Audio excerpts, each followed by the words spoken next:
an interesting relationship with feminism myself. I definitely think feminism has been great for a lot of things, but white feminism in particular can be really problematic.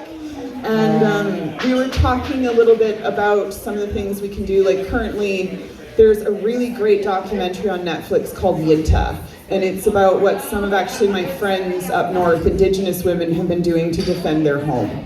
And they've been doing some pretty brave, badass stuff. So I highly recommend that you watch Yinta, because we don't always have the perspective of people of color in the Kootenays, because we don't have as much representation in this area. So one thing we can do about that is watch documentaries like that, or television made by people of color, and that can help us to understand experiences. So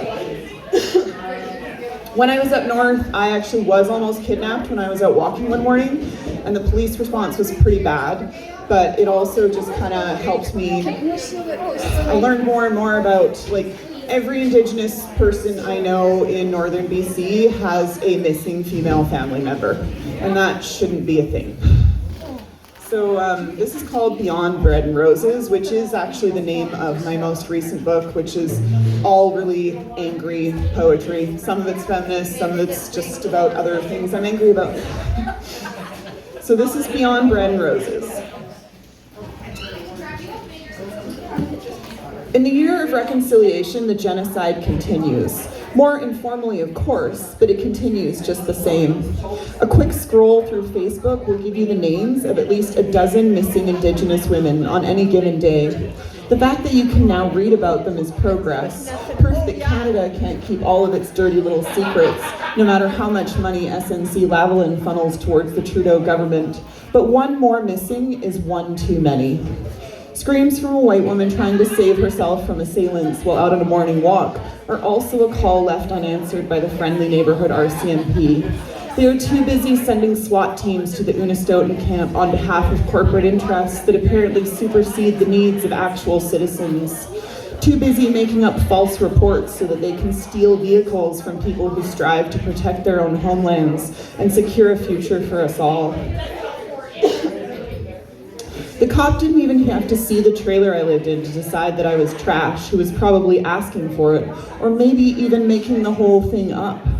So what chance do my Indigenous sisters have if they choose to seek protection? And why should they bother to look to a system designed to exterminate them and anyone else who doesn't look like us, even though us and them is nothing more than a capitalist construct designed to keep us divided and down in the face of tyranny that must not be allowed to reign? Thousands of sad-faced like buttons won't get the job done, but it's hard to get boots on the ground when 14 peaceful protesters can be declared to be terrorists that warrant a 200-man army-style response. So we take action when and wherever we can. Memorials to the murdered are tolerated in town, but on Wet'suwet'en territory, the empty red dresses swinging in the trees make the redcoats angry and nervous. A reminder to them that the women who wore them will never be forgotten, and that the tide of resistance will rise each time they push us to the ground, because it is long past time to stand up. It is long past time to put aside petty differences and claim the rights that so many of our ancestors fought for. Turtle Island is shaking its back in an effort to jolt us out of our complacency. But as usual, the colonizers have charted us a course down the path to disaster. This time it has to go beyond a battle for bread and roses. We must take back more than the night. Ensure that immigrant children never again live in cages, and that when cage doors do open, there is a world for us all to go back to.